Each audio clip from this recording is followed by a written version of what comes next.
Hi there, welcome. This is the Kelly's Astrology podcast, where you can find insight, guidance, and understanding through astrology. I'm Kelly, and I'll be your host.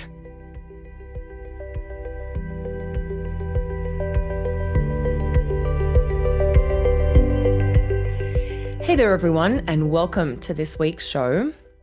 By the time you are actually listening to this week's episode, I will be deep into my end of year break. I recorded this episode earlier in December, so you'd have a little something for this holiday week. Coming up in early January, there will be a full moon in Cancer, and that full moon will definitely highlight emotions and bring a lot of feelings and big feelings to the surface. So in today's episode, I'd like to share 3 tips for this full moon in Cancer. As it's also my last show of 2025, I wanted to thank you for joining me on this podcast adventure. I really enjoy being able to share astrology with so many of you in this way, and I appreciate your attention as you listen along. As I'm starting to think about podcasting for 2026, for the year ahead, I am curious to hear from you. What kinds of info and shows are your favorite? Do you love the weekly timing episodes, or are you a fan of the new moon or the full moon episodes? Maybe you'd like to see more on interpreting your birth chart, or even hear some interviews with other astrologers. Let me know what you would love to see in the Kelly's Astrology podcast in 2026. Share your thoughts in the comments below. With that said, let's dive into today's show. So the full moon is on Saturday, January 3, and it will take place at 13 Cancer. Okay, so your first tip for this full moon in Cancer is to make time and space for pleasure, art, beauty, and fun. No surprise that this tip is thanks to Venus, who is cuddled right up to the sun at the time of the full moon. Venus is actually going to have one of her special conjunctions with the sun around January 6th. And so in these days before and after January 6th, which includes the full moon, you might find that you're undergoing a purification ritual around leisure and relaxation activities. With Venus contributing her influence in a subtle but profound way to the full moon, you might remember something that you once enjoyed that you'd forgotten about. Or you might take some time out from your usual routines and obligations to focus on quality time with your favorite people. So there's also a little bit of a focusing on people and partnerships tip here from Venus as well. Either way, Venus's role under this full moon can help reactivate your capacity for pleasure and enjoyment, and might help remind you of the importance of making space for art, beauty, creative play, and heartwarming connection in your regular schedule. So the second tip for this full moon in Cancer comes from Mars. Now, Mars is going to be the first planet that the moon will aspect immediately after the full moon. So your second tip for this full moon is to be honest about how you really feel. The moon opposite Mars aspect happening so quickly after the full moon has this piercing quality to it that can help you get right to the heart of a current situation. Owning what it is that you need or speaking up for what you want might be important. As you get clearer on what energizes and what motivates you, you might also become aware of what is aggravating or frustrating you. Talking through what you want more or less of will be incredibly helpful in all kinds of connections right now. But of course, to do this, you first have to know what it is that you want. And that's where Mars can help.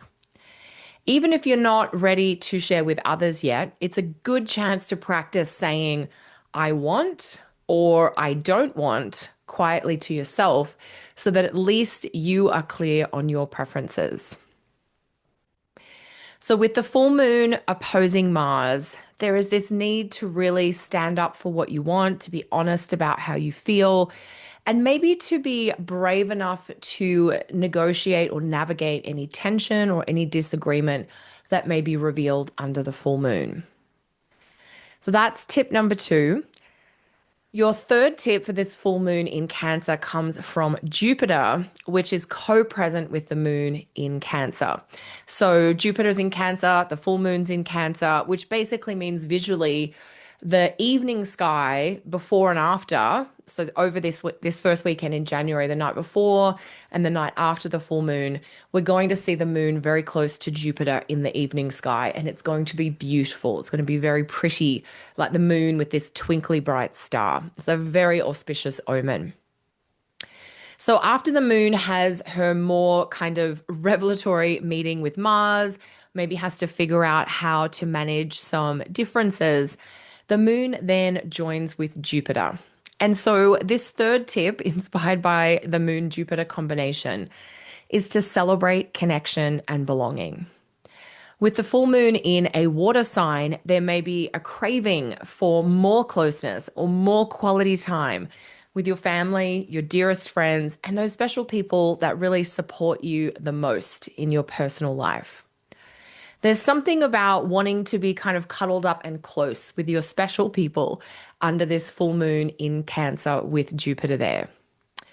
Additionally, you might be feeling generous or find that you want to express your appreciation and gratitude for the people who have played a really meaningful role in your journey thus far. So that idea of the generous spirit of Jupiter is also very strong under this full moon. It may be that you're wanting to express your appreciation and gratitude just to let people know how you feel about them, how much they mean to you. Maybe you are reminiscing about beautiful memories that you've shared in the past. That's very much of that kind of the joy of sentimental reminiscing here. With the full moon being so close to Jupiter, Jupiter is at 21 degrees. And so it is within about 14 hours of the full moon being exact, that the moon will be with Jupiter. There's going to be some big feelings. Moon Jupiter is like big heart, full of emotion, lots of expressing all of these big feelings. So with that big feeling vibe, it may be that being in places that you love, with people that you care about and feel safe with, can be a lovely way to kind of sink into and share all that emotion together. Whenever we get big feelings, we also have to kind of really expand our capacity to feel and to hold our emotion. And some of us might have a few moments there where we feel a little bit overwhelmed, or the wave of feeling kind of is just so much that we just kind of need some space to take it all in. So whatever it is, with this influence from Jupiter, the idea of celebrating connection and belonging, there may be something in here as well about getting some great insights into the kind of caretaking and nurturing that is most helpful for you and that really genuinely enriches your connections with others. So this certainly feels like special experiences with some of your favorite people. Could be a simple meal, just that kind of making memories together. So there are your 3 tips for the full moon in Cancer. I'll just review the 3 tips themselves without all the explanatory bit. The first tip was to make time and space for pleasure, art, beauty, and fun. Tip number 2 was to be honest about how you really feel. And tip number 3 is to celebrate connection and belonging. So another point, which isn't a tip, but just it's a good technical note for us all to keep in mind. From a technical perspective, it is really lovely for the moon to separate from its aspect to Mars and then to apply to its aspect with Jupiter.